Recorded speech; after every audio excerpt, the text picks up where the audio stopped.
Bismillahirrahmanirrahim. Assalamualaikum warahmatullahi wabarakatuh. Waalaikumsalam Waalaikumsalam warahmatullahi warahmatullahi wabarakatuh. wabarakatuh. Alhamdulillah. Alhamdulillahi lam yalid walam yulad walam yakul lahu kufuwan ahad.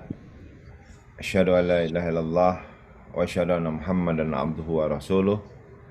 Allahumma shalli ala Muhammad wa ala ali Muhammad kama shallaita ala Ibrahim wa ala ali Ibrahim kama fil alamin innaka Hamidum Majid. Saudara sekalian, seperti biasa kita akan melakukan bersama perkuliahan ilmu negara yang tema pada siang hari ini adalah soal fungsi dan peran negara. Dan seperti biasa kita punya tradisi sebelum kuliah kita lakukan, kita awali dengan membaca ayat-ayat kebajikan, bisa ayat Al-Quran, bisa hadis Nabi, bisa petuah-petuah para guru kita. Saya menawarkan mungkin ada kawan mahasiswa yang sudah siap ngaji 1-2 ayat mungkin. Ya Pak. Barakallah. Insyaallah. Surat pendek gak apa-apa Pak. Apa? Surat pendek gak apa-apa. Apa? Monggo silakan. Ya udah saya aja Pak. A'udzu billahi minasyaitonir rajim. Bismillahirrahmanirrahim. Liila fi Quraisy ila fihim rihlatas sita'i was-shayf falyabudu rabb hadzal bait alladzi at'amahum min ju'in wa amanahum min khauf. Sadaqallahul adzim. Udah Pak. Ya, makasih. Lain kali lebih keren kalau dibaca artinya itu, sehingga kemudian lebih dalam pemaknaannya. Tapi terima Ya kasih. Pak, siapa?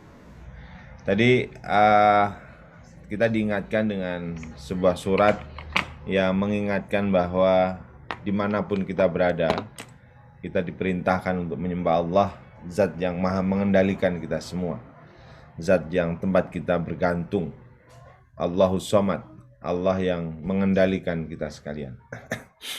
Nah, dengan ketergantungan dan dengan kedekatan kita yang kita bangun dengan Allah itu, maka insya Allah kita kemudian akan selalu terjaga di dalam rahman dan rahimnya Allah.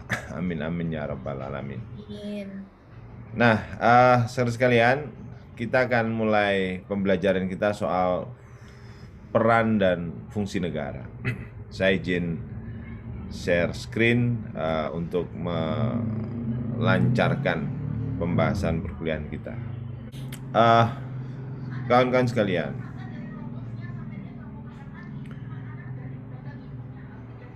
sebelum kita membahas soal fungsi dan peran negara,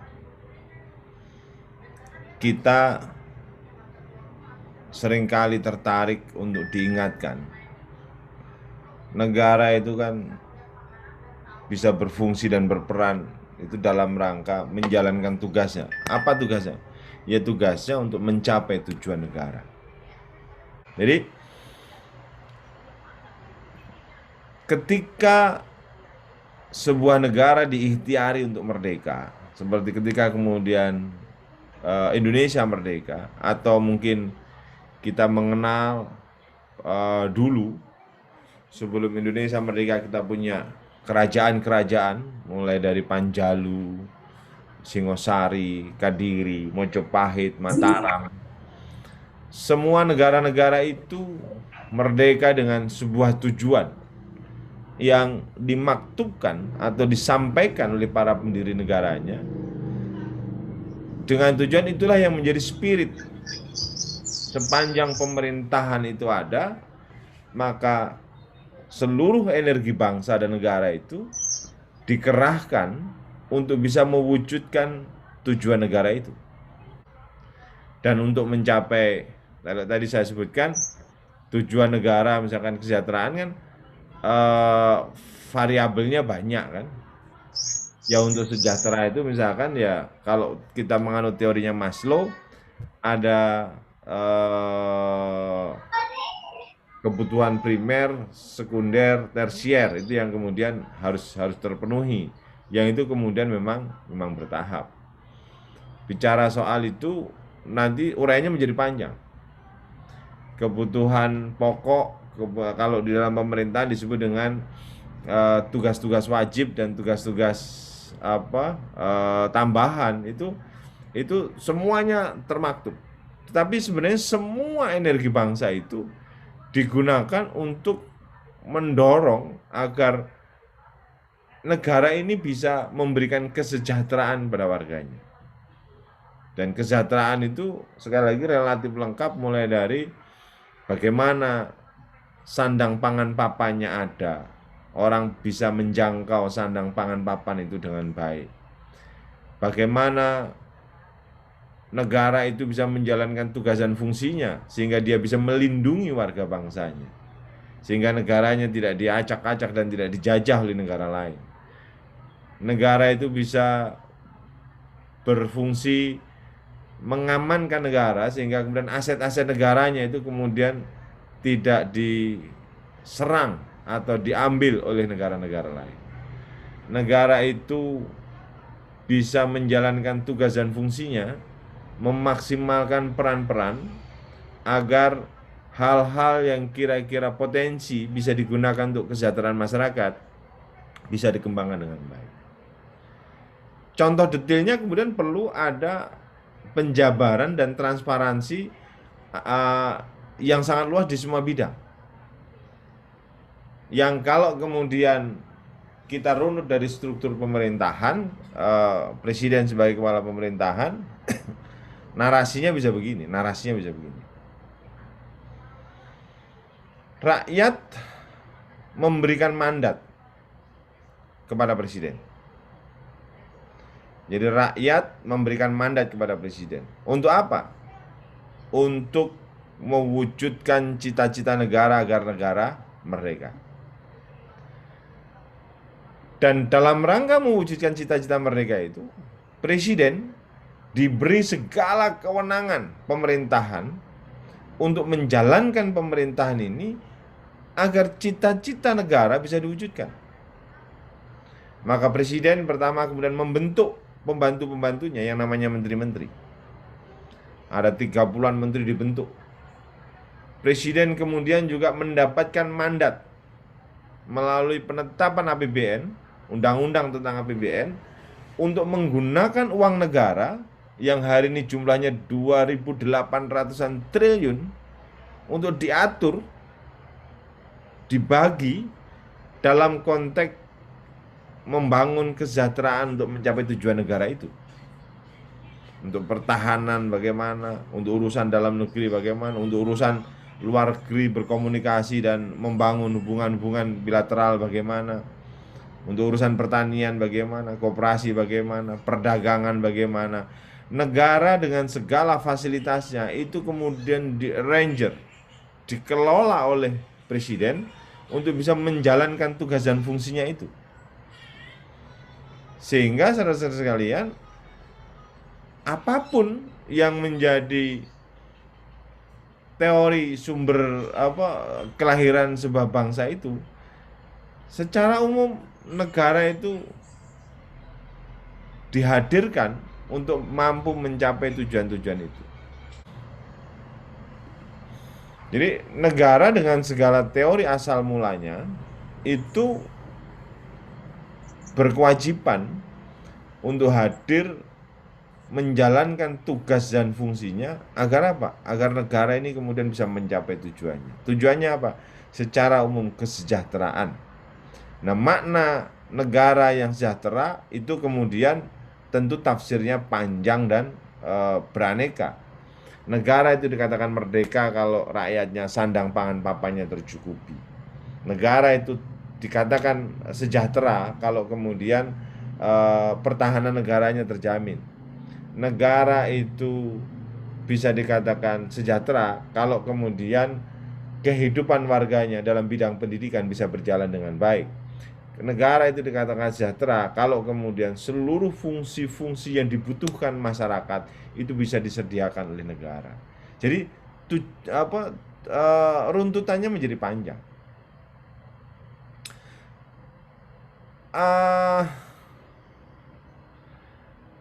Dulu pada abad ke-16, abad 16 itu mulai dari 1501 sampai 1599 ya. Ada 5 fungsi yang dikenalkan oleh ilmuwan Prancis tentang fungsi negara ya. Yang pertama itu adalah diplomasi. Artinya penting bagi sebuah negara itu membangun komunikasi dan koordinasi dengan negara-negara lain.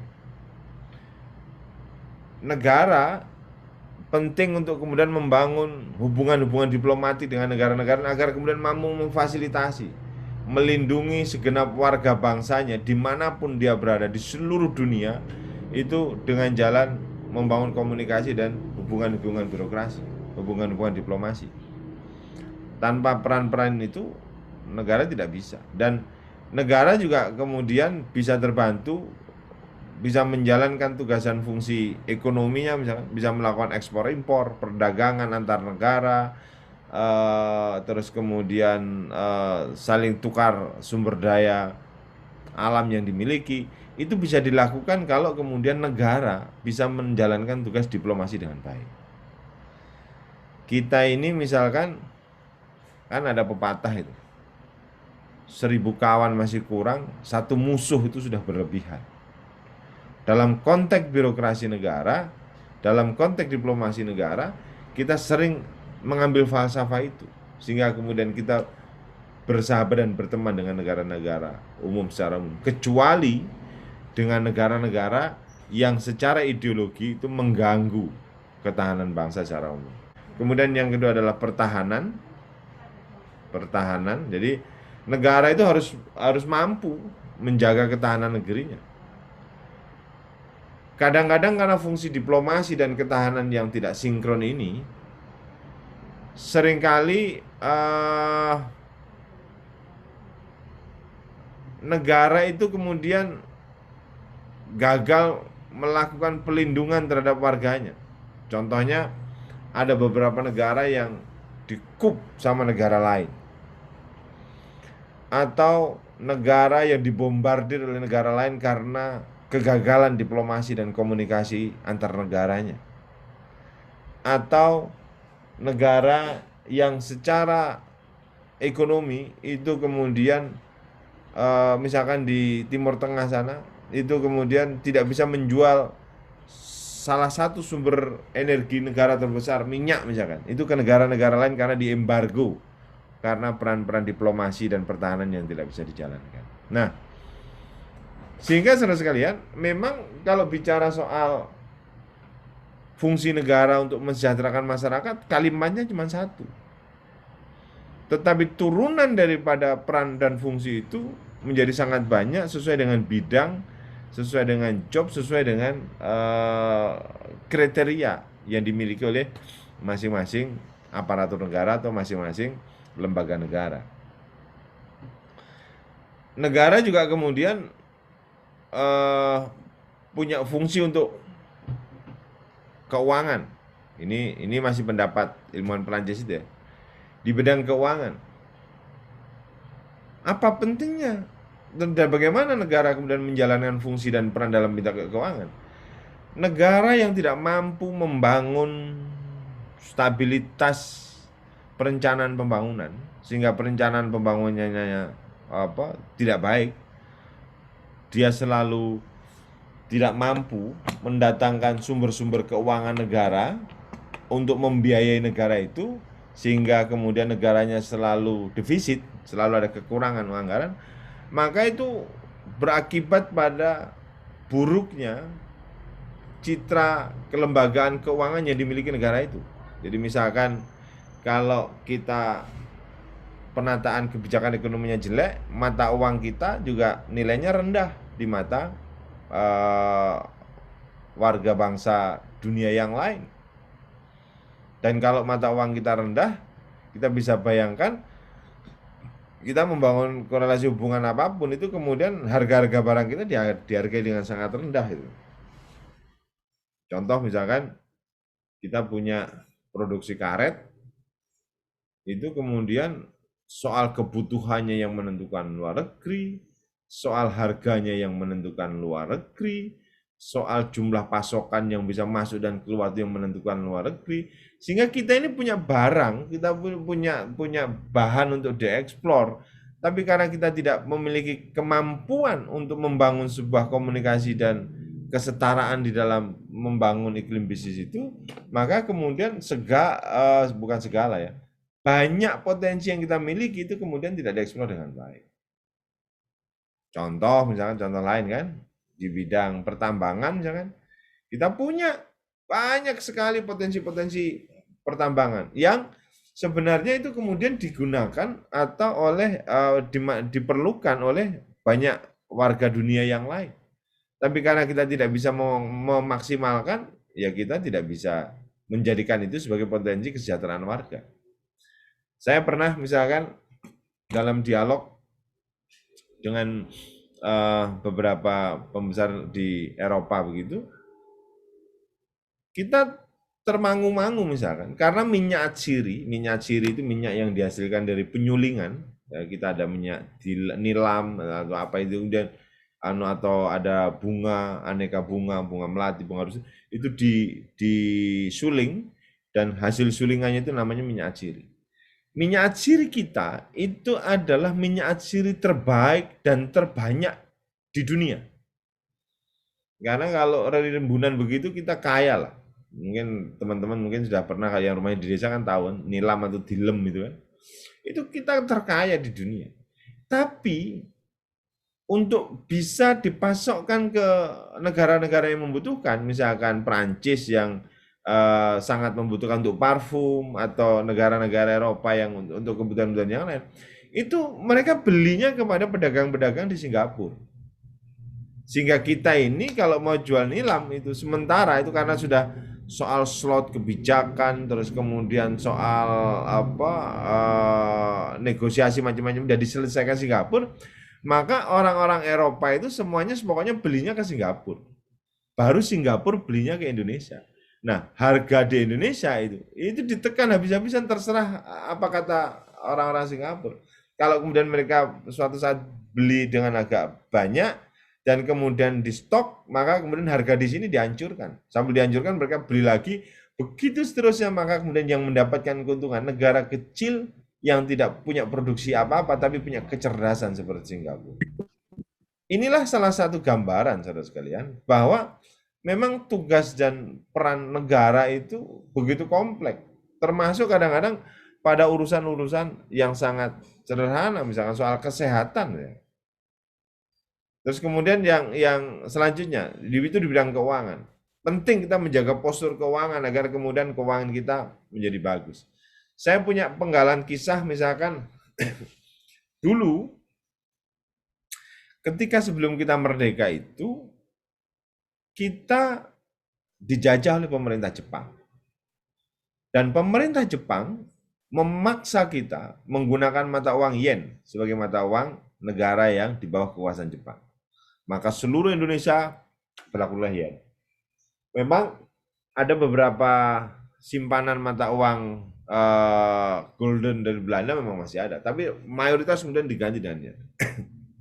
Ketika kemudian di pertengahan tahun 1945 Jepang dibom kota besarnya Hiroshima dan Nagasaki, sehingga kemudian Jepang mengibarkan bendera menyerah perang di seluruh dunia, termasuk di negara jajahan Belanda, termasuk di jajahannya di Indonesia, Hindia Belanda. Maka kita yang sudah terlanjur menggunakan mata uang Jepang itu ikut runtuh semuanya. Kita tidak bisa negosiasi apapun. Kalau kita mau beli alat-alat yang diperlukan untuk kesehatan, untuk kehidupan yang lain dari negara-negara itu juga nggak bisa. Nah, ini salah satu contoh pentingnya negara kemudian mengendalikan sistem moneter, sistem keuangan. berapa uang yang harus dicetak, berapa uang yang harus dikelola, berapa uang itu semuanya ada. Berapa pinjaman yang diizinkan, berapa dana cadangan negara kemudian yang harus ada, itu semuanya harus diatur oleh negara dan negara berperan soal itu. Terus kemudian soal hukum. Dalam sebuah negeri hukum, apalagi Indonesia sudah mendeklir di dalam pasal 1 ayat 3 Undang-Undang Dasar sebagai konstitusi negara, kita mendeklir bahwa negara kita adalah negara hukum. Artinya apa? Semua kebijakan apapun itu kemudian harus ada dasar hukum. Ini berimplikasi pada semua peran-peran negara itu harus mendapatkan pelindungan hukum, termasuk peran-peran masyarakat.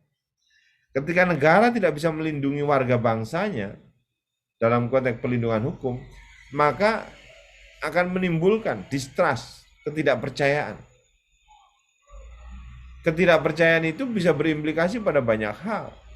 Di beberapa negara, ketidakpercayaan pada sebuah pemerintahan bisa terjadi kudeta, bisa terjadi gangguan, bisa terjadi meruntuhkan sebuah kekuatan negara.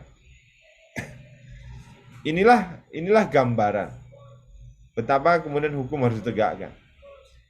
Hukum itu memastikan bahwa semua proses negara itu ada dasar hukumnya dan hukumnya benar.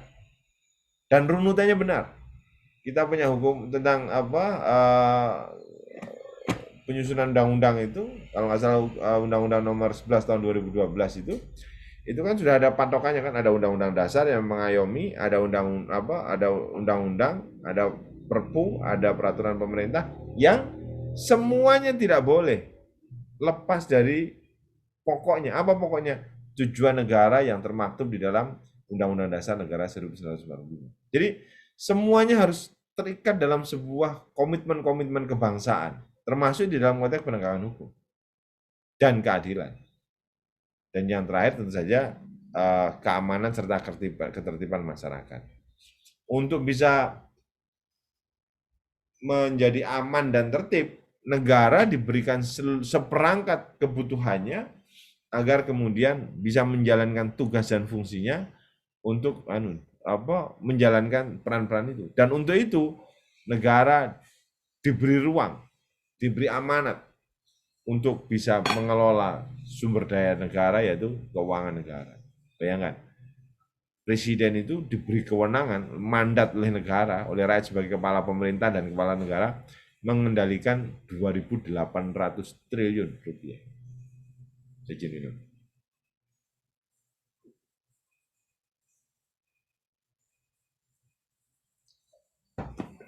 Nah, lalu bagaimana dengan Indonesia? Saudara sekalian, sebagai sebuah gambaran tentang tugas dan fungsi Indonesia, izinkan saya membuat gambaran yang sederhana tentang keindonesiaan kita. Ya. Indonesia ketika mendeklir atau menyatakan kemerdekaan Indonesia Raya melalui proklamasi itu, maka itulah pintu gerbang kebebasan, pintu gerbang kemerdekaan, pintu gerbang menuju keindonesiaan yang adil dan makmur. Pintu gerbangnya dibangun pada saat itu. Artinya setelah melewati fase itu, kita kemudian berharap bisa menuju sebagai sebuah negara yang adil, makmur, berdaulat, dan sebagainya. Dan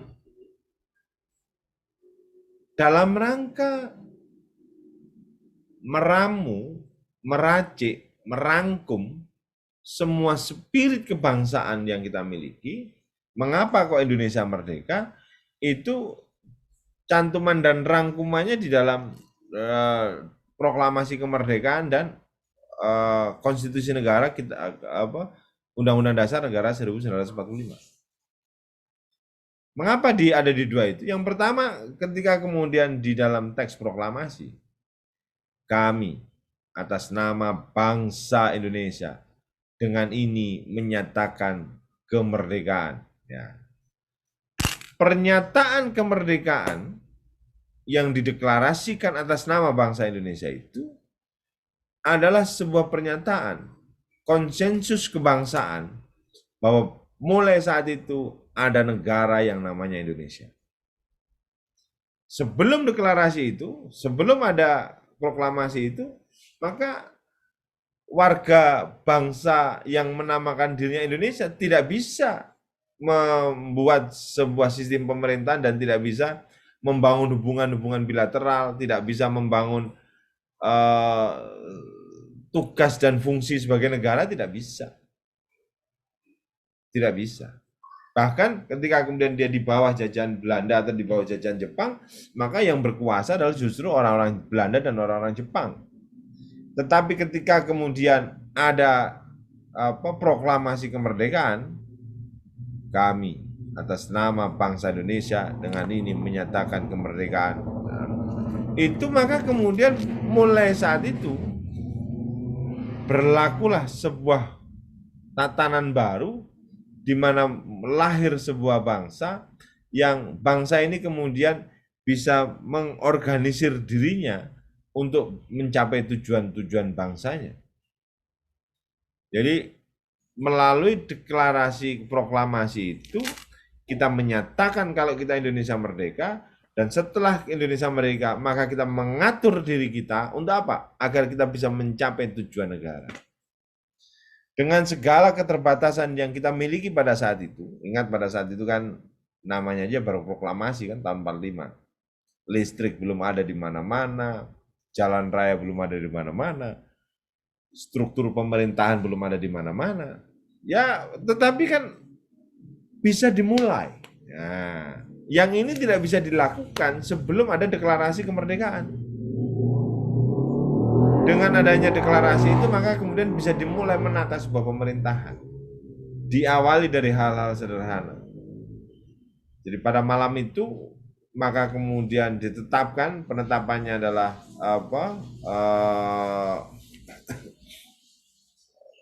tentang kemerdekaan, dan kemudian ditetapkan pada tanggal 18 Agustus melalui Komite Nasional Indonesia itu atau DPR-nya pada saat itu, kondisi darurat itu, maka kemudian menyatakan pelantikan presiden dan wakil presiden yang pertama. Itulah momentum di mana sebagai warga bangsa kita kemudian memiliki pemimpin baru yang mengatur negara kita. Dan pada tanggal 18 Agustus juga kemudian ditetapkan Undang-Undang Dasar Negara Kesatuan Republik Indonesia. Undang-Undang Dasar Negara Republik Indonesia tahun 1945. Apa pentingnya Undang-Undang Dasar ini? Sebagai seorang mahasiswa hukum, kawan-kawan tentu kemudian harus memiliki kesepahaman. Kalau proklamasi itu adalah Declaration of Nation, pernyataan kemerdekaan, maka Undang-Undang Dasar ini adalah peraturan-peraturan dasar yang akan mengatur bagaimana negara ini berproses pada masa-masa yang akan datang. Undang-Undang Dasar ini juga termasuk di dalamnya, di dalam pembukaannya, ini adalah pernyataan-pernyataan tentang bagaimana negara ini merdeka dan bagaimana negara ini memiliki tujuan setelah kemerdekaannya.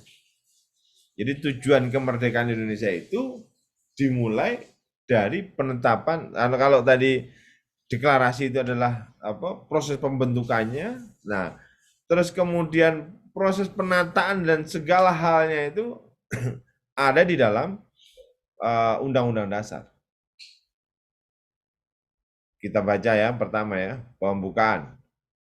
Bahwa sesungguhnya kemerdekaan itu adalah hak segala bangsa, dan oleh sebab itu maka penjajahan di atas dunia harus dihapuskan karena tidak sesuai dengan pri kemanusiaan dan pri keadilan. Ini deklarasi kebangsaan yang menggugat soal penjajahan. Nah, dan ini menjadi sikap. Karena itu dalam konteks hubungan diplomatik kita sejak dulu mengenal dengan hubungan diplomatik kita itu mengenal non-blok dan macam-macam Itu bagian dari sikap ini. Karena kita tidak mau berperang.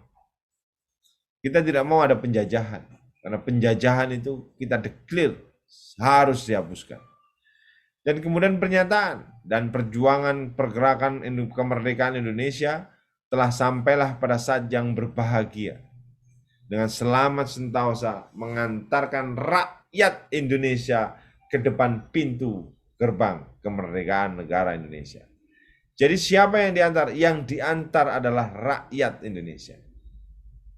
Yang diantar bukan segelintir orang yang kemudian, tapi yang diantar sekali lagi adalah rakyat Indonesia. Kemana? Ke depan pintu gerbang kemerdekaan.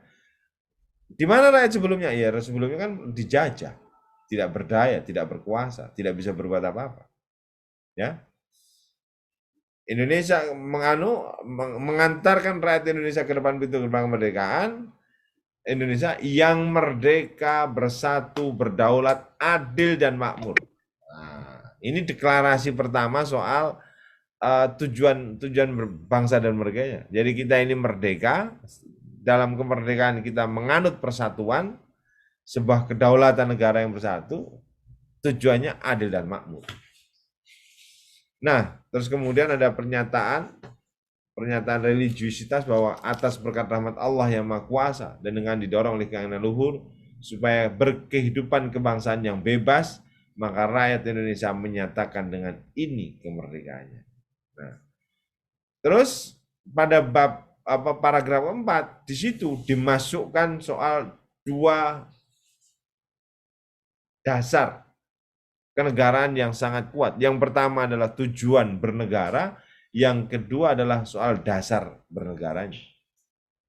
Tujuan bernegaranya dimasukkan dalam bab 4 itu adalah disebutkan, kemudian daripada itu, untuk membentuk suatu pemerintahan negara Indonesia. Jadi membentuk pemerintahan negara Indonesia. Yang apa? Yang tujuannya pemerintah negara itu adalah yang melindungi segenap bangsa Indonesia. Jadi keberadaan pemerintahan itu untuk apa? Melindungi segenap bangsa Indonesia. Dan karena itu kemudian di dalam turunan, di dalam pasal-pasal anggaran dasar itu kemudian disebutkan semua warga negara memiliki kedudukan yang sama di mata hukum dan pemerintahan. Jadi equal, setara. Tidak ada yang dimuliakan dan tidak ada yang disengsarakan. Jadi negara itu, pemerintahan negara Indonesia itu dihadirkan, diciptakan untuk apa? Melindungi segenap bangsa Indonesia. Dan seluruh tumpah darah Indonesia. Dari Sabang sampai Merauke. Dari Pulau Miangas sampai Pulau Rote. Wah, kalau katanya itu kan populer sejak zamannya Pak SBY kan. Jadi negara harus hadir untuk melindungi itu. Lalu setelah melindungi itu apa? Memajukan kesejahteraan umum. Kesejahteraan. Tentu kemudian narasi kesejahteraannya panjang. Tetapi negara ini sesuai dengan deklarasi pembukaan Undang-Undang Dasar 45 diperintahkan untuk menjalankan semua tugas dan fungsinya untuk pertama melindungi segenap bangsa Indonesia dan seluruh tumpah darah Indonesia, kemudian yang kedua memajukan kesejahteraan umum. Dan memajukan kesejahteraan umum artinya memajukan semua sektor kehidupan yang diperlukan oleh bangsa dan negara. Apa kesejahteraan umum? Ya banyak. Kesejahteraan di bidang politik apa, kebudayaan apa, ekonomi apa, sosial apa, semuanya dibangun oleh itu. Sehingga kawan-kawan sekalian, selanjutnya seluruh tumpah darah Indonesia dan untuk memajukan kesejahteraan umum mencerdaskan kehidupan bangsa. Jadi negara ini menghadirkan pemerintahan juga untuk mencerdaskan kehidupan bangsa. Karena itulah kalau kemudian di dalam Undang-Undang Dasar, amandemen kemudian mencantumkan secara logis bahwa 20% anggaran kemampuan negara itu untuk pendidikan, karena kesadaran betapa pentingnya pendidikan, tetapi pendidikan sendiri memang sudah dicantumkan di dalam sebuah vision of state, visi sebuah negara yang kemudian kita deklarasikan pada saat itu. Jadi mencerdaskan kehidupan bangsa dan ikut melaksanakan ketertiban dunia yang berdasarkan kemerdekaan, perdamaian abadi, dan keadilan sosial. Dan kemudian kita berpartisipasi dalam kehidupan perdamaian dunia secara umum. Dan tentu saja perdamaian dunia ini bisa terwujud kalau kemudian perdamaian bangsanya itu kemudian juga terwujud.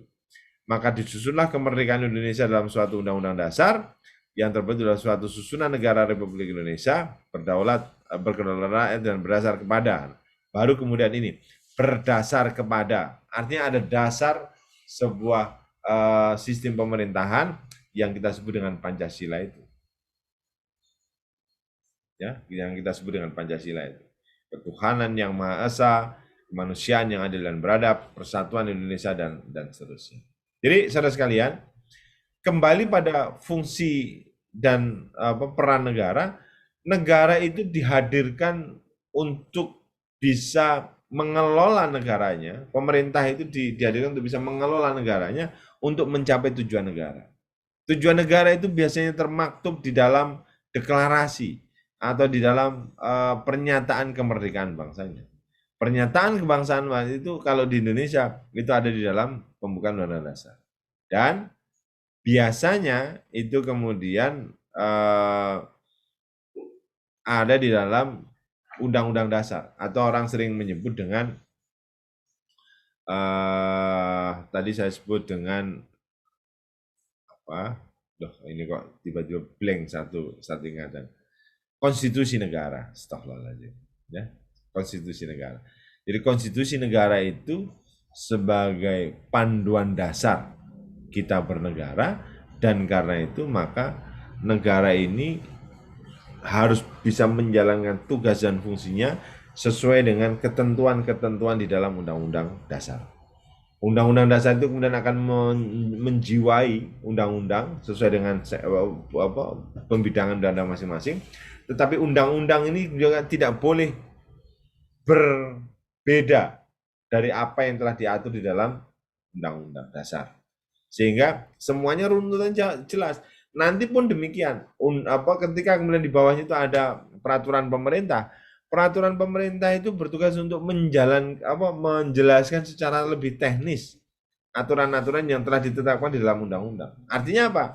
Peraturan pemerintah tidak boleh kemudian menyalahi undang-undang atau membuat peraturan di luar ketentuan yang telah diatur oleh undang-undang, apalagi kalau kemudian di luar undang-undang dasar. Dan karena itulah sistem hukum kita, nanti kalau kawan-kawan sebagai seorang mahasiswa hukum itu pengen belajar lebih detail, sistem hukum kita juga mengatur kalau ada peraturan-peraturan yang tidak sesuai dengan undang-undang dasar, maka kita sudah punya lembaga namanya Mahkamah Konstitusi.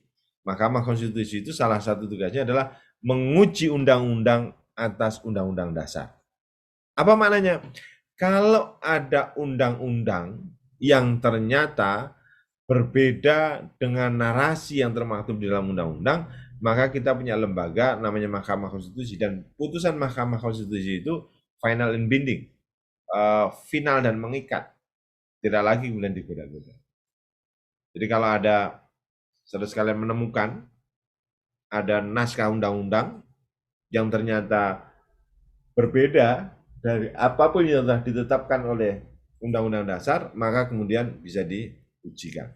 Ujian undang-undang atas Undang-Undang Dasar itu di Mahkamah Konstitusi, tapi kalau di turunan itu, misalnya di peraturan pemerintah, sampai kemudian ada peraturan-peraturan di bawahnya, sampai misalkan pada tingkatan peraturan desa yang ternyata melanggar ketentuan undang-undang dan undang-undang dasar, maka itu harus diuji, harus digugat. Kemana gugatnya? Kalau gugatan peraturannya itu kemudian bisa ke Mahkamah Agung, tetapi kalau kemudian gugatan perbuatan kebijakan sistem pemerintahannya itu ke Pengadilan Tata Usaha Negara. Jadi sebagai seorang mahasiswa hukum, teman-teman sudah harus mulai memiliki frame, oh negara ini begini.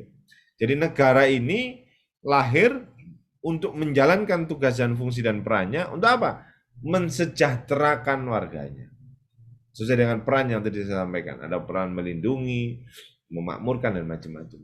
Dan untuk memakmurkan itu, negara mendapatkan amanat untuk mengelola semua sumber daya bangsa. Untuk apa? Untuk mencapai tujuan bangsanya. Dan karena itu, Presiden mendapatkan amanat itu membentuk para menteri dan badan-badan, ada Bawaslu, ada KPU, komisioner, ada Komisi Penyiaran Indonesia, ada macam-macam, itu dalam rangka menjalankan tugas dan fungsi itu. Yang kalau ada lembaga negara, petugas negara, aparatur negara, bahkan presiden sekalipun, itu melanggar dari ketentuan Undang-Undang Dasar, maka bahkan kalau presiden itu bisa diimpeach, bisa diberhentikan. Jadi tidak demen-demen, yang namanya sih Undang-Undang Dasar. Kalau misalkan tiba-tiba negara ini mengatur soal bahasa, kita adalah bahasa Indonesia, karena diatur. Tiba-tiba presiden membuat surat putusan bahwa karena kita ini mayoritas Jawa, kemudian kita harus membuat bahasanya bahasa Jawa. Kalau itu terjadi, itu tidak boleh. Termasuk pernyataannya Pak Menteri Agama kemarin yang menyatakan bahwa Menteri Agama itu hadiah untuk NU, itu berbahaya sekali. Itu berbahaya sekali. Dalam konteks kenegaraan, semua ini harus dibingkai dalam sebuah ruang kekuasaan negara. Kekuasaan negara itu harus bekerja secara luar biasa untuk apa? Untuk mencapai tujuan negara. Tujuan negara apa? Yang termaktub di dalam pembukaan paragraf keempat pembukaan Undang-Undang Dasar 45, ini tadi membentuk suatu pemerintahan yang melindungi segenap bangsa. Nggak boleh kemudian itu kalau mau konsisten harusnya sudah wabillahi taufiq wal hidayah itu. Karena dia tidak paham dengan fungsi negara. Jadi bagaimana bisa seorang menteri kemudian menyatakan ini hadiah untuk kelompok tertentu? Enggak bisa. Pemerintah ini ada, undang-undang itu mengamanatkan pemerintah ada ini untuk melindungi segenap warga bangsanya. Untuk melindungi segenap bangsa Indonesia dan seluruh tumpah darahnya, termasuk dalam hal ini warna corak apapun. Termasuk kemudian selanjutnya memajukan kesejahteraan umum. Sejahtera itu tafsir banyak.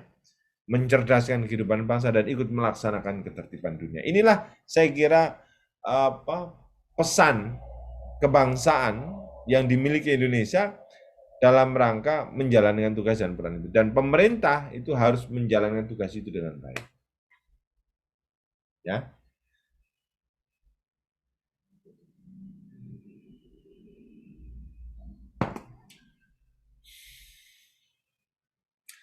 Pendapat soal fungsi negara, kalau di buku ajar yang saya bagikan, teman-teman akan menemukan banyak sekali pendapat-pendapat dari tokoh-tokoh filsuf-filsuf yang sudah menyampaikan pendapatnya soal ilmu negara. Dan seperti saya sampaikan, pendapat soal ilmu negara itu tentu berbeda-beda antara satu dengan yang lain.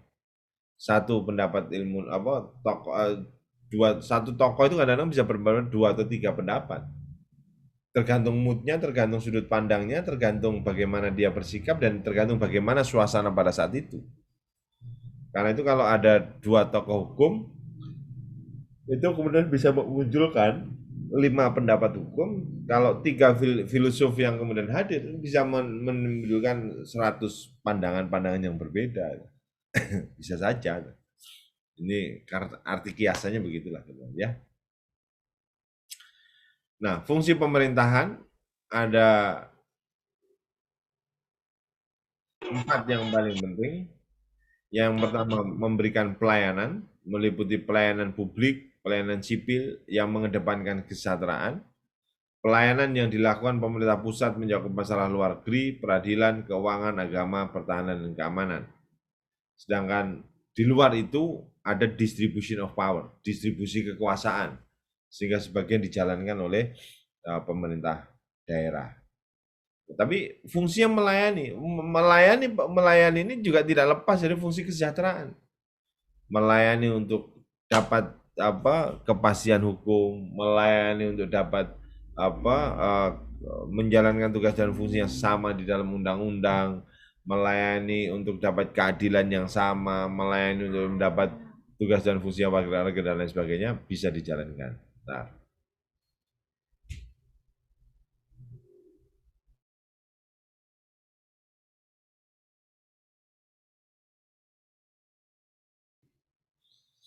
Ya, jadi fungsi pelayanan, dan fungsi pelayanan itu tidak lepas dari fungsi besar kehadiran pemerintahan untuk kesejahteraan tadi. Jadi untuk bisa mensejahterakan itu ya negara harus melayani dalam semua aspek, dalam bidang kesehatan. Jadi kalau kemudian ada misalkan negara mengatur rumah sakit, kemudian rakyat harus membayar, itu konteksnya itu harus tetap pada sebuah kesadaran bahwa negara itu melayani, memfasilitasi. Bahwa kemudian mungkin masih harus membayar karena mungkin pemerintah tidak mampu membayar beban-beban pengobatan yang mungkin terlalu berlebihan, boleh saja. Tetapi pada tingkatan yang paling dasar, kalau kemudian rakyat membutuhkan pelayanan, negara harus melayani. Termasuk dalam bidang kesehatan, bidang pendidikan. Tidak boleh misalnya dalam bidang pendidikan aparatur negara itu merasa sok menjadi pengendali sekolahan sehingga kemudian menentukan kebijakan soal sekolahnya sesuka dia, itu tidak boleh. Tidak boleh. Kalau ada yang begitu harus diingatkan. Kalau bisa diingatkan, kalau nggak bisa harus dilawan. Bagaimana melawannya? Karena kita orang hukum yang melawannya dengan cara hukum. Jadi inilah salah satu bukti kesadaran dan keberpihakan kita sebagai warga bangsa yang paham soal hukum. Kalau ada kemudian yang melanggar-melanggar gitu, konsultasikan, tanya. Dan jadi mahasiswa itu jangan hanya jadi mahasiswa pendiam. Buat perubahan. Kalau perlu buat kajian-kajian. Dengan sudah tahu kan ini kan bahwa peraturan-peraturan itu tidak boleh menyalahi peraturan-peraturan di atasnya. Sekarang mulai pelajari itu dan itu bisa dilacak di JDIH, Jurnal Ilmu Hukum Daerah. Peraturan-peraturan daerah Jawa Timur ini apa saja? Peraturan-peraturan Provinsi Jawa Timur ini apa saja? Dikaji. Ada nggak yang kemudian menyalahi? Dan peraturan-peraturan itu kan harus pertama, dia tidak boleh menyalahi aturan di atasnya, dan kalau peraturan-peraturan di atasnya sudah diperbarui, maka peraturan-peraturan yang di bawah juga harus diperbarui. Nah, hari ini keadaannya banyak sekali peraturan-peraturan daerah, baik Surabaya, Provinsi Jawa Timur, dan macam-macam.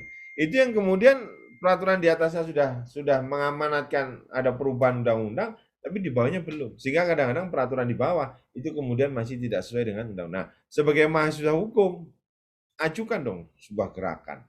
Itu baru keren. Itu baru hebat. Jadi punya ilmu itu jangan hanya untuk didengarkan dan untuk dikaji, tetapi jalankan dan aplikasikan walaupun dari hal yang paling sederhana. Walaupun dari paling hal yang sederhana.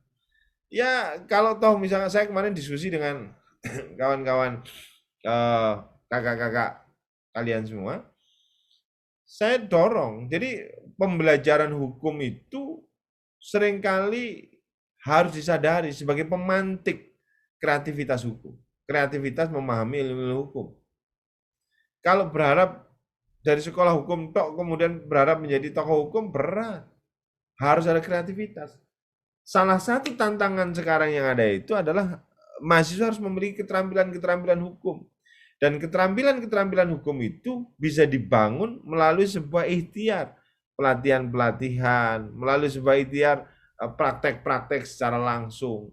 Jadi sekali-kali kalau perlu mungkin belajar bersama, pelajari tentang undang-undang atau belajar tentang perda. Kalau kemudian ada yang salah, kemudian konsultasi pada dosen. Pak, ini terus gini gimana? Terus kalau kami mau menggugat bagaimana? Kalau ada mahasiswa hukum misalkan yang bisa menggugat peraturan daerah ke Mahkamah Agung karena menyalahi peraturan undang-undang dasar atau undang-undang, itu baru keren. Nah, itu jauh lebih bermakna dari 10 SKS yang kawan-kawan dapatkan melalui pembelajaran seperti ini. Praktek, kemampuan, sikap itu harus dibangun. Melalui apa? Melalui sebuah proses. Dan karena itu mahasiswa yang berproses itu akan menjadi to be something, menjadi sesuatu. Mahasiswa yang kemudian hanya mendengar, mahasiswa yang kemudian hanya mengamini, ya jadinya ya yuris pendiam.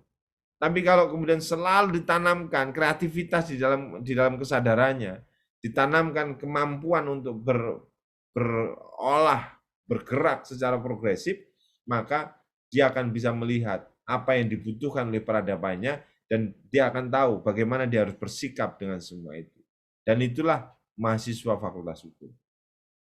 Kita kembali ya. Jadi pelayanan itu digunakan dalam rangka menjawab tugas dan fungsi mahasiswa, tugas dan fungsi pemerintahan di bidang apapun. Pelayanan publik itu bidang kesehatan, pendidikan, keadilan, dan tidak boleh aparatur negara kemudian merasa dia sebagai penguasa negara, tidak bisa. Negara ini hadir untuk bisa memberikan pelayanan kepada publik, namanya saja pelayanan publik.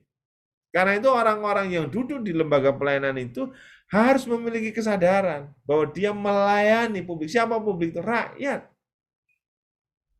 Dan kalau nanti teman-teman itu sekalian itu ada yang kemudian menjalankan tugas-tugas itu, saya minta tolong dengan sungguh-sungguh sadarkan diri kawan-kawan masing-masing untuk kemudian posisi kawan-kawan itu adalah sebagai pelayan masyarakat. Bukan pelayan dalam arti yang lain, tapi pelayan yang sungguh-sungguh melayani. Karena kita sebagai warga bangsa, negara ini hadir, pemerintahan ini ada karena ditugaskan oleh Undang-Undang Dasar untuk melayani rakyatnya. Untuk apa? Mencapai tujuan apa? Tujuan negara adalah kesejahteraan umum. Dan fungsi-fungsi negara, peran-peran negara untuk itu di semua bidang dan semua tingkatan. Kalau ada tingkatan kaur pemerintahan, ya sudah jalankan tugas fungsi pemerintah dengan baik, layani rakyat. Kalau ada rakyat yang butuh KTP, kasih dengan senyum. Kalau ada rakyat butuh konsultasi soal tanah, layani dengan penuh bahagia. Jangan kemudian kalau kemudian rakyat datang tuh seakan-akan itu ada mangsa baru yang kemudian harus jangan. Rakyat itu sekali lagi adalah pemilik mandatori terbesar di negara ini, dan kemudian tugas bangsa ini adalah mensejahterakan rakyat. Karena itulah aparatur rakyat itu kemudian harus bisa memiliki kesadaran untuk memberikan pelayanan yang baik buat rakyat. Pertama pelayanan, kemudian yang kedua pengaturan. Mengapa negara ini harus diatur? Ya karena sebagaimana pasal 1 ayat 3 Undang-Undang Dasar sudah disebutkan, negara Indonesia adalah negara hukum. Karena itu semuanya harus diatur dengan hukum. Sesuatu yang tidak diatur dengan hukum, maka dia menyalahi hukum. Dan bahkan ketika sebuah permohonan kasus hukum pun dan tiba-tiba belum ada aturan hukumnya, hakim itu punya kewajiban untuk menghadirkan hukum itu, mencari bagaimana sesungguhnya. Jadi misalkan sekarang kan banyak itu, hari ini yang paling tren misalkan pinjaman online, korbannya sudah jutaan. Bagaimana negara hadir? Bagaimana mahasiswa hadir? Ini kan saya kira luar biasa itu. Kajian-kajiannya itu. Sehingga kalau mahasiswa kok kemudian masih bingung bersikap, tuh ngompinya kurang. Datang ke dosen-dosen, datang ke kelompok-kelompok pertemuan, minta lakukan kajian-kajian, ambil sikap dan kemudian berbuatlah sesuatu. Itu baru mahasiswa. Kalau belum itu namanya masih siswa, belum maha, kan? Bedanya mahasiswa sama siswa ya itu, kalau siswa ya sama dengan kawan-kawan di SMP, SMA itu, dengarkan, ketap-ketip, oh ya setelah itu dapat nilai bagus, lulus dapat ijazah. Selembar ijazah tidak bermakna, bos. Selembar ijazah tidak bermakna. Yang bermakna itu adalah keterampilan, pemahaman, penguasaan, dan yang utama talenta dan sikap. Dan itu semua harus dibangun melalui sebuah proses yang panjang, hari ke hari. Dan kalau mau jadi hebat, melangkahlah lebih baik. Ketika yang lain melangkah selangkah, kawan-kawan harus mau melangkah 2 langkah. Karena kawan-kawan ini harus menghadapi sebuah kenyataan bahwa bersaing dengan, kalau setiap tahun itu lulusan sarjana hukum itu ada puluhan ribu, bos. Puluhan ribu. Nah, sehingga kemudian bagaimana kawan-kawan bisa survive, bisa to be something, bisa menjadi sesuatu, ya berproseslah menjadi sesuatu yang different and the best. Menjadi yang berbeda dan yang terbaik. Baru kemudian akan dihitung dan dilihat orang. Kalau kemudian masih teklak-tekluk kayak siswa, ya jadinya selembar ijazah. Dan selembar jasa itulah kemudian yang harus membedakan dengan lembar jasanya mahasiswa dan asuransi. Dan karena itu tuntutan yang saya sarankan berproses dengan baik, diskusi dengan baik, baca lebih baik. Kalau ada tema misalkan ini onjol, pinjaman online, ini dasar hukumnya gimana? Seharus ada selalu ketertarikan begitu. Ajak diskusi dengan teman. Iki saja nih piye menurut teman. Iki dasar hukumnya piye. Iki kira-kira bagaimana? Apa yang harus kita lakukan dengan ini? Ini korbannya kan ini korbannya itu jutaan loh, kawan-kawan sekalian. Korbannya itu jutaan. Bagaimana kemudian kawan-kawan merasa nyaman berdiri di belakang meja, tidak menyampaikan sikap apapun dengan kondisi yang genting semacam ini, gitu.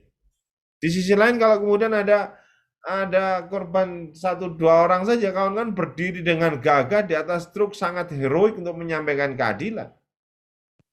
Tapi ini ada korban yang jumlahnya jutaan, orang-orang tidak berdaya yang sekarang sedang menjadi korban-korban pandemi dibegitukan lagi. Wah, kalau saya jadi mahasiswa gatel saya itu kan. Tapi saya kan sudah bukan jadi mahasiswa itu kan. Hidup mahasiswa, jadi harus begitu dong. Ya, sorry tak lanjutkan. Ini provokasi dikit-dikit. Siapa? Jadi pengaturannya itu semua itu diatur. Semua itu diatur untuk apa? Agar pemerintah bisa menjalankan tugas dan fungsinya. Dan kalau aturannya jelas, maka kemudian semua mekanismenya menjadi jelas. Jadi fungsi pemerintah kemudian membangun tentu saja dengan keadilan. Agar apa? Agar semua proses kesejahteraan tadi terjadi. Membangun itu tidak hanya untuk mercusuar biar dilihat orang membangun, tidak. Tapi membangun benar-benar tugas dan fungsinya. Salah satu contoh misalkan jalur lintas selatan dari Banyuwangi sampai Pacitan. Orang yang hidup di sana itu kurang lebih 30% dari jumlah penduduk Indonesia. Kalau penduduk Indonesia itu adalah 40 juta per hari ini, maka kurang lebih 13 juta itu ada di jalur lintas selatan. 13 juta sampai 15 juta. Yang itulah kemudian beliau-beliau itu, saudara-saudara kita itu melarikan diri menjadi TKI dan TKW karena tidak ada sumber-sumber yang kemudian digali. Seharusnya logika berpikirnya ini kan kemudian langsung diarahkan pembangunannya untuk membypass semua kebijakan-kebijakan itu agar apa? Agar kemudian jalan-jalan yang tidak bisa dibangun, infrastruktur yang dipakai yang dibutuhkan untuk masyarakat desa itu kemudian bisa dikelola dengan baik. Nah, itulah saya kira peran dan fungsi negara. Terus pembangunan juga kemudian tidak boleh pembangunannya by pesanan itu. Apa ada Pak by pesanan? Oh banyak. Sebagai seorang mahasiswa saya contohkan. Dan ini masuk dalam korupsi kebijakan yang luar biasa. Misalkan jangan saya nanti kan saya jadi tidak baik juga. Misalkan ada si Fulan punya jabatan. Seharusnya dengan uang 100 juta, dia gunakan uang itu untuk mengatur semua kotanya. Tetapi karena dia punya interest, punya kecenderungan, keinginan, ada orang yang mesan, udahlah bangun saja sisi barat. Sisi barat ini kebetulan tanahnya masih murah-murah dan kemarin kita sudah beli di situ 50 hektar misalkan. Dan kalau pembangunan nanti diarahkan ke sana, maka jalan-jalan di sana bagus dan harga di tanah sana naik dan kemudian ada sesuatu yang diberikan. Ini saja kan kemudian sesuatu yang tidak bisa dijangkau oleh aparat penegak hukum. Tidak bisa. Nah karena itulah maka semangat pembangunan juga harus ada keadilan. Dan kalau kawan-kawan jadi aparat apapun, misalkan jadi aparat di tingkat kelurahan, di tingkat kecamatan, macam-macam, atau setidaknya jadi mahasiswa, maka kemudian keadilan itu harus dilihat dalam perspektif yang lebih rasional dan lebih jelas. Bukan hanya soal angka-angkanya, bukan hanya soal persamaannya, tetapi soal fungsi dan kemaslahatannya itu yang kemudian harus dipertimbangkan. Dan yang terakhir, fungsi pemerintah adalah pemberdayaan. Pemerintah harus hadir memberdayakan itu. Jadi menguatkan yang lemah untuk dikokohkan agar kemudian dia bisa berdaya. Dan untuk itu kadang-kadang perlu intervensi pemerintah dalam bidang-bidang tertentu. Saya kira itulah peran pemerintah. Terus negara menjalankan fungsi dan perannya untuk mencapai tujuan negara yang manfaatnya yang memanfaatkan segala sumber daya yang dimiliki negara. Jadi seperti yang saya sampaikan, negara ini dalam rangka mencapai tujuannya, maka kepala negara, yaitu presiden, yang kemudian di bawahnya ada seluruh aparatur negara, itu diberi kewenangan. Untuk apa? Untuk menggerakkan semua potensi negara. Apa potensi negara? Potensi negara ya termasuk di dalamnya keuangan negara. Hasil pajak silahkan digunakan untuk mengatur semuanya tadi, menjalankan banyak visi tadi, mulai dari pelayanan, pengaturan, pembangunan sampai pemberdayaan tadi. Silahkan dijalankan. Dan mungkin kita juga punya potensi emas, pertambangan, punya minyak, silahkan digunakan. Tetapi jangan lupa penggunaannya harus sangat proporsional, mempertimbangkan sustainabilitas, keberlangsungan sistem kehidupan peradaban, sehingga kemudian dia bisa menjalankan tugas dan fungsi secara baik. Tidak baik versi dia saja, tetapi versi baik bagi dalam penataan kebangsaan. Jangan lupa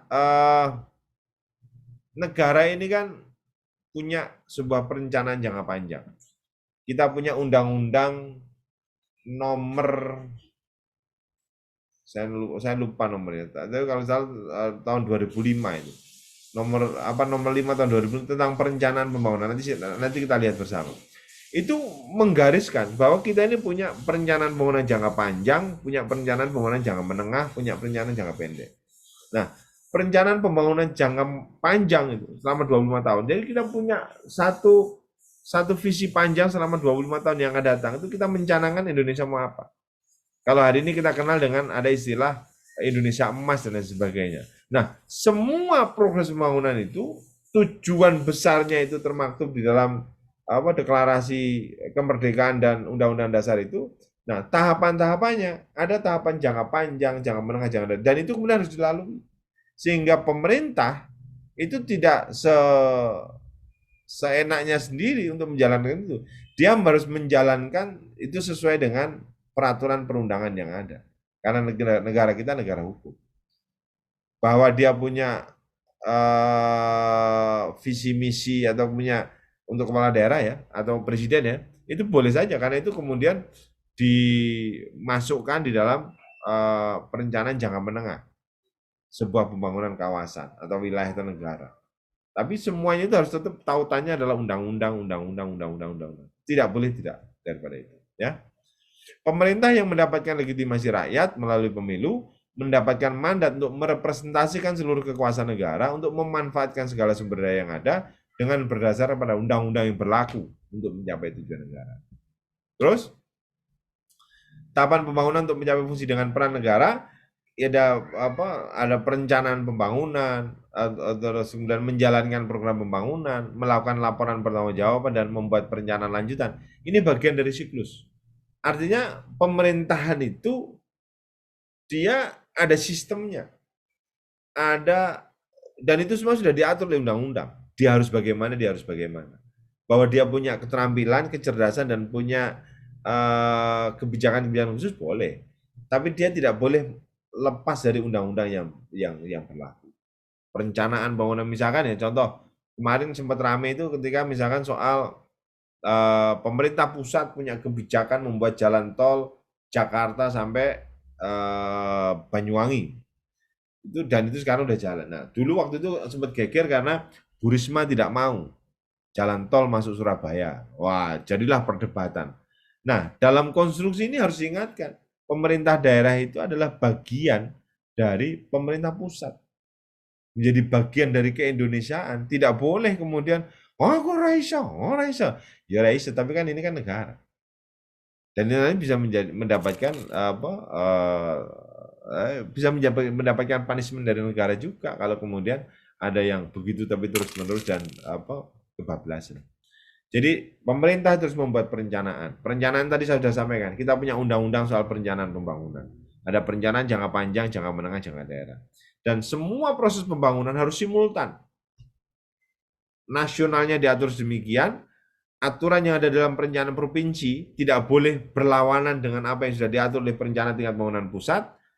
Perencanaan tingkat kabupaten kota itu kemudian harus simultan, tidak boleh berlawanan dengan pembangunan provinsi dan pembangunan pusat. Jadi semuanya harus tertata sehingga dalam bingkai keindonesiaan itu kemudian berjalan seiring sejalan, terkonsolidasi dengan baik. Tujuannya apa? Tujuannya untuk menjadikan Indonesia atau negara yang ada dalam hal ini adalah rakyatnya itu makmur sejahtera.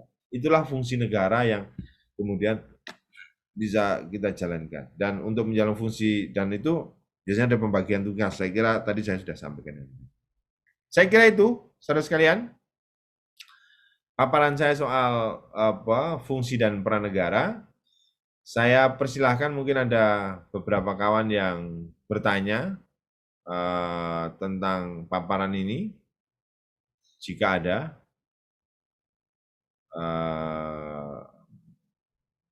monggo Mbak Titi Mahira Adawiyah.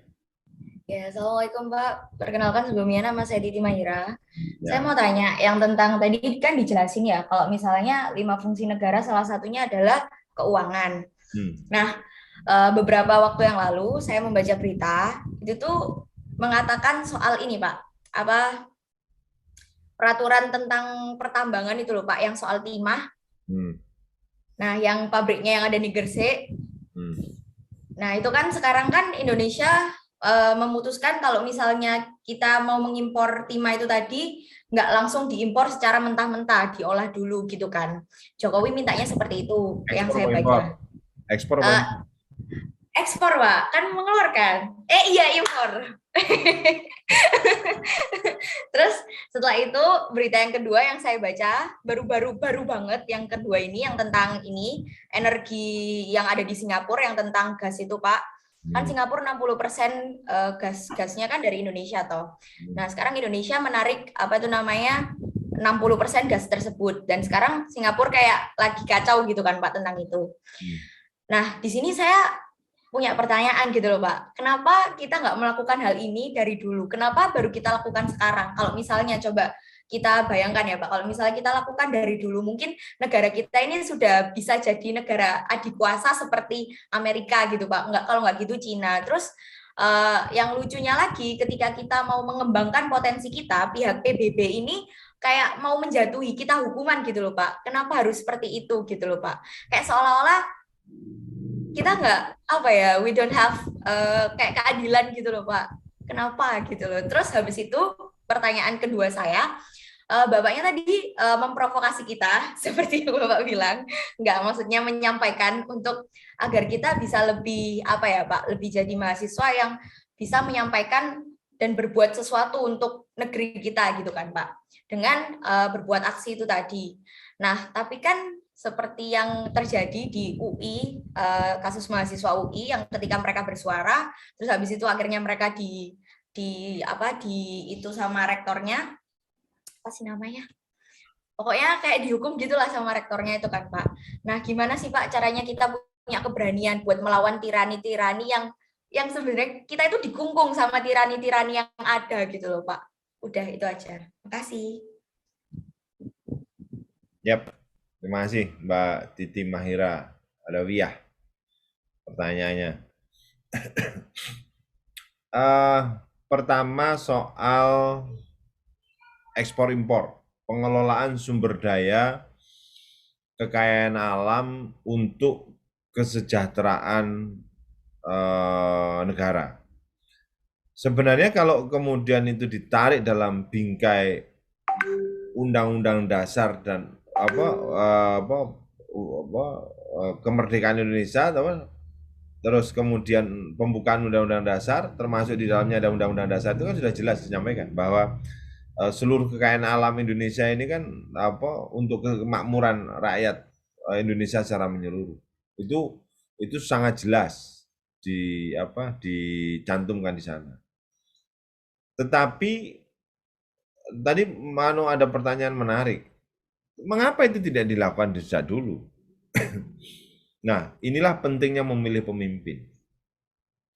Saya juga tidak membenarkan 100% bahwa apa yang dilakukan dan apa yang kita tangkap hari ini semuanya pasti benar. Tetapi memang memilih pemimpin yang kita beri amanah untuk mengelola seluruh sumber daya bangsa ini, itu memang berkorelasi dengan capaian kemakmuran yang kita bangun. Apakah kemudian dengan pimpinan yang kita pilih itu kemudian memiliki keberanian mengambil sikap. Kita ini kan sudah jelas yang di depan mata, misalkan punya tambang Freeport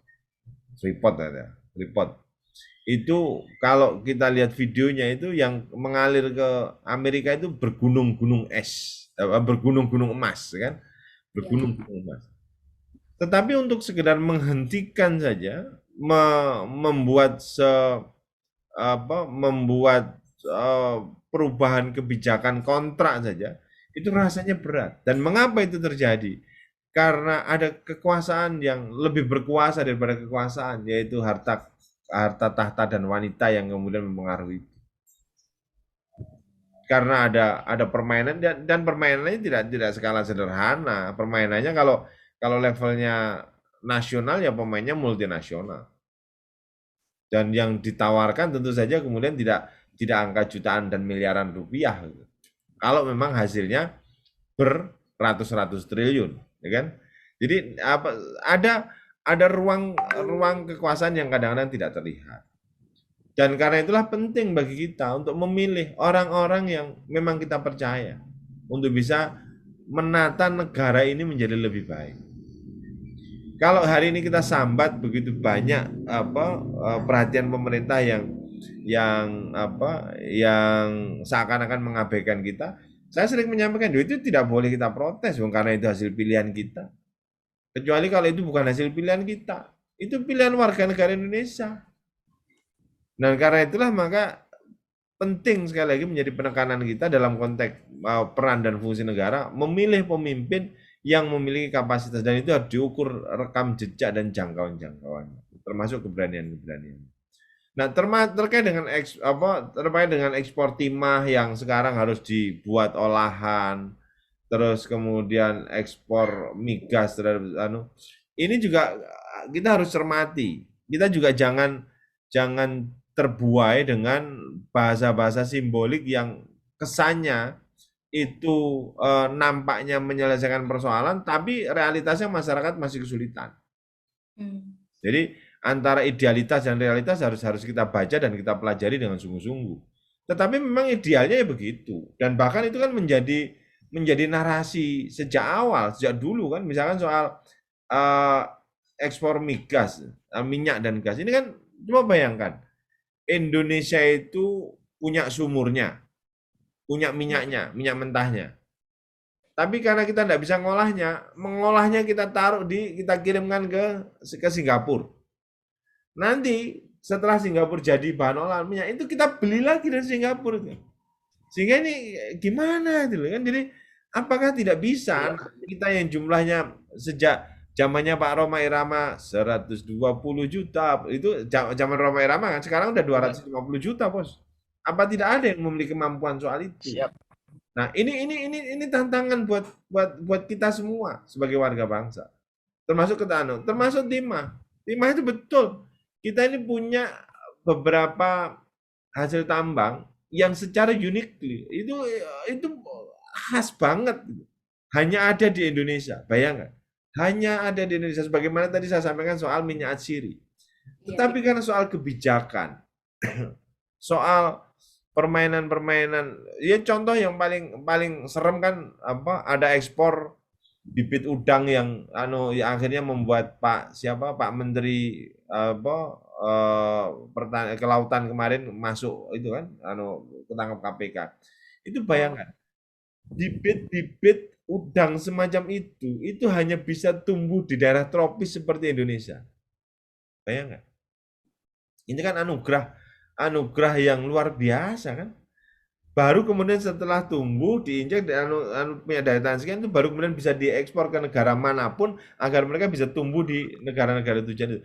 Tapi kemudian proses pertumbuhannya itu hanya bisa sementara ini ya, hanya bisa di Indonesia yang terbaik itu. Nah, tetapi kan itu kemudian kita terjebak dengan akal sehat dengan kebutuhan-kebutuhan sempit, kebutuhan-kebutuhan politik dan macam-macam sehingga kemudian dijuallah jatah-jatah itu. Dan sehingga yang seharusnya itu bisa memberikan keuntungan negara yang sangat besar karena mereka bisa misalkan mereka mau menerima per biji itu 50.000, maka kemudian kita sign cukup dengan harga 30.000 saja itu sudah dengan berbagai permainannya.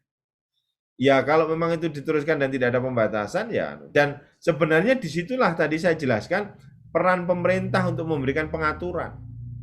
Regulasi itu diatur untuk itu. Regulasi bahwa dan itu cukup sebenarnya hanya dengan selembar kertas. Ya nggak selembar sih, 2 lembar 3 lembar lah membuat peraturan presiden. Itu cukup dengan lembaran-lembaran itu saja maka itu kemudian kebijakan berlaku. Undang-undangnya sudah jelas. Kalau itu kemudian dibuat kebijakan misalkan timah tidak boleh diekspor mentah, harus diolah dulu sehingga baru bahan setengah jadi atau baru jadi kemudian baru dulu. Itu nilainya itu luar biasa. Sama dengan kalau teman-teman, ini saya contohkan sederhana saja. Kalau teman-teman pergi ke Padang, di sana itu ada keripik namanya keripik Sinjai. Keripik Sinjai itu bahannya ketela biasa. Kalau kita beli ketelanya, itu per kilo itu nggak sampai 500 rupiah per kilo. 500 sampai 1000 lah paling banter, 1 kilo. Tapi setelah diolah menjadi keripik Sinjai, per seperempat kilonya itu harganya Rp25.000. Bayangkan ada peningkatan nilai yang sangat besar dengan nama kreativitas. Nah, kalau pemimpin-pemimpin kita itu sadar menggerakkan anak-anak muda ini untuk kemudian bermain dalam dunia kreativitas ini, maka kita tidak akan ketinggalan banget. Tapi dunia kreativitas ini kan kemudian begitu maksimal diambil oleh Korea misalkan ya, sehingga ada Jong Hun, Jong Han dan si Jeng Jeng itu kan yang kemudian menjadi anak semua itu kan. Kita cuma hanya menjadi korban-korban peradaban. Karena apa? Karena tidak terbiasa menggerakkan segala potensi untuk kebangkitan-kebangkitan itu.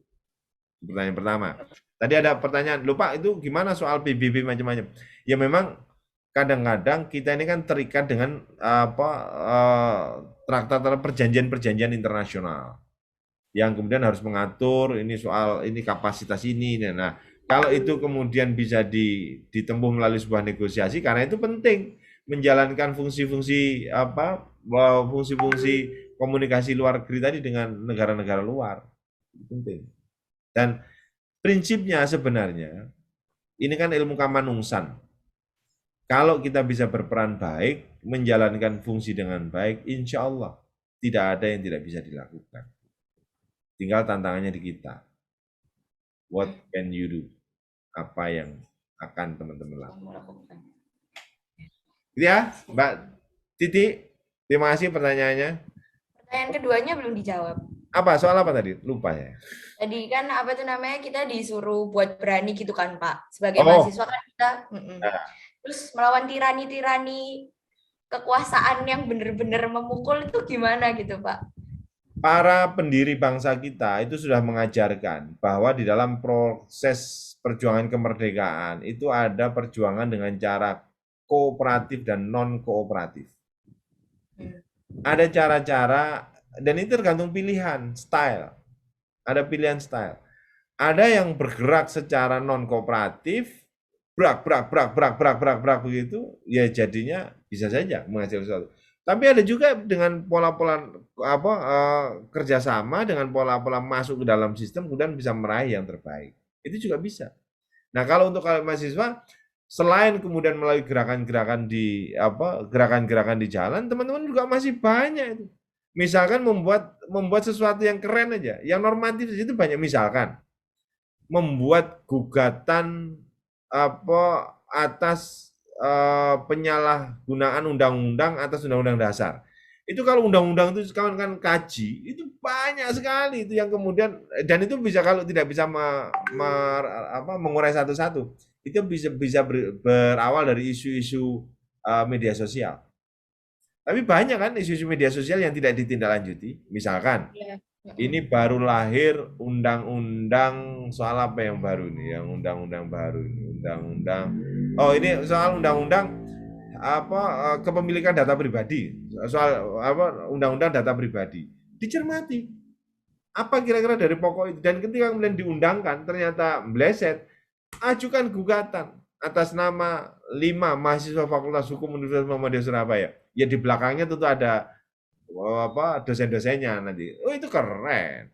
Itu keren dan itu membangkitkan dunia. Saya mencontohkan kawan-kawan sekalian sebagai penutup jawaban dari Mbak Titi ini.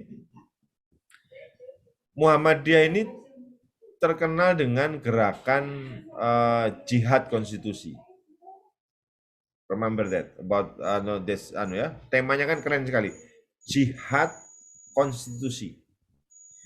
Jadi kita berjihad itu berperang, hidup dan mati, bisa menjadi korban, itu dengan cara menegakkan konstitusi. Kalau ada peraturan perundangan, peraturan pemerintah, peraturan daerah yang melanggar dari konstitusi, kita lawan. Dan itu sudah bisa menghasilkan banyak hal, termasuk kemarin salah satunya soal undang-undang air itu, yang kemudian dibatalkan oleh Mahkamah Konstitusi, dan sekarang kita kembali pada undang-undang air, sumber daya air yang itu tahun 57-an. Ya memang gimana lagi. Tapi itulah, daripada yang sekarang itu kemudian menyesakkan dada dan hanya menguntungkan segelintir orang. Maksud saya adalah, sebagai seorang mahasiswa hukum, selain nanti suatu saat kawan-kawan dilatih untuk bisa bernarasi secara hukum, tapi setidaknya memiliki pemahaman hukum itu juga bagus. Dan pemahaman hukum itu melatihnya salah satunya melalui kajian-kajian, bacaan-bacaan. Dan kalau kawan-kawan mau melakukan itu saja, itu akan melakukan pengayaan luar biasa. Secara pribadi kaya, tapi syukur-syukur ada banyak langkah yang bisa kawan-kawan ambil. Dan setiap langkah itu kalau diniatkan karena Allah akan menjadi jalan menuju ke surga. Amin. Amin. Ya, saya kira gitu ya. Jadi caranya banyak, termasuk nanti banyak lah. Jadi kita bisa melakukan uji undang-undang, kita bisa melakukan gugatan di Mahkamah PT UN, kita bisa keren lah. Dan itu harusnya dilakukan selagi mahasiswa. Kalau sudah dilakukan orang-orang yang sudah jadi kayak saya ini kan banyak belenggu-belenggunya. Kalau jadi mahasiswa kan get saja kan, tidak masalah, yang penting kiriman dari bapak ke kos-kosan lancar, ngapain kan? Iya Pak, makasih Pak. Yes. Oh iya Pak, ini saya mau tanya lagi soal tugas yang minggu kemarin, itu YouTube-nya sudah diupload belum ya Pak ya? Jadi kemarin itu ada kendala karena tidak semua YouTube itu proses penyimpanannya baik. Jadi kalau memang bisa terupload dan ada tugasnya ya kerjakan, kalau nggak ada ya nanti kerjakan apa yang bisa ya. Ya baik Pak, terima kasih. Ya. Saya kira itu teman-teman sekalian sudah dengar sayup-sayup ada Nasar di tempat saya. Terima kasih sudah berpartisipasi di dalam pembelajaran kelas kita pada hari ini. Saya mengapresiasi, semoga ini bisa menjadi catatan-catatan kebaikan. Kalau ada pertanyaan, ada hal-hal yang lain bisa disampaikan melalui WA atau di grup WA atau kemudian bisa langsung ketemu, mungkin kita bisa atur waktu. Terima kasih kawan-kawan sekalian. Saya tutup. Fastabiqul khairat wabillahi taufiq wal hidayah. Assalamualaikum warahmatullahi wabarakatuh. Waalaikumsalam warahmatullahi wabarakatuh. Terima kasih Bapak. Terima kasih Pak. Terima kasih.